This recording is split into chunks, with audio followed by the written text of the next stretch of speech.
Cette cargaison de médicaments douteux en provenance de l'Angola, interceptée le 15 novembre de l'année en cours au poste de police du village d'Itadi à l'entrée de la ville de Dolisie, a été incinérée loin des habitations en présence du procureur de la République près le tribunal de grande instance de Dolisie.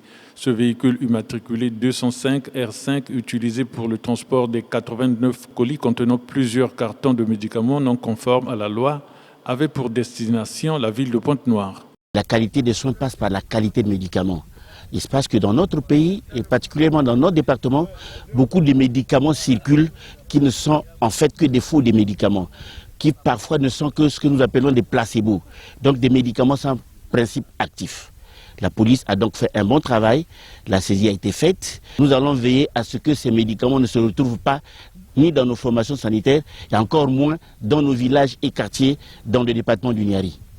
Pour tromper la vigilance des agents de la force publique et autres, ces colis étaient placés en dessous des couches à jeter. Ce bidon de 25 litres contient des tramadol. Le procureur de la République qui a supervisé cette opération d'incinération salue la vigilance de la force publique. À nos populations de toujours faire confiance à nos forces de police et de gendarmerie, de dénoncer ce genre de trafic qui nuisent à la santé de nos populations. Parce que vous savez que sans bonne santé, on ne peut rien faire. Ces produits incinérés à 1 km du village d'Itadi, lieu de saisie, sont estimés à plus de 50 millions de francs CFA. C'est une importation frauduleuse. Ça n'a pas obéi à la loi.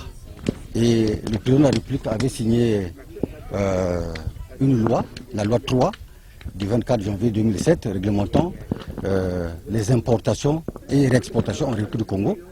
Et notamment à l'article 27 qui dit que les produits qui ne sont pas écrits en langue française sont prohibés de rentrer de notre territoire.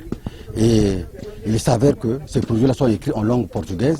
Le chauffeur du véhicule servi pour le transport a assisté à cette destruction.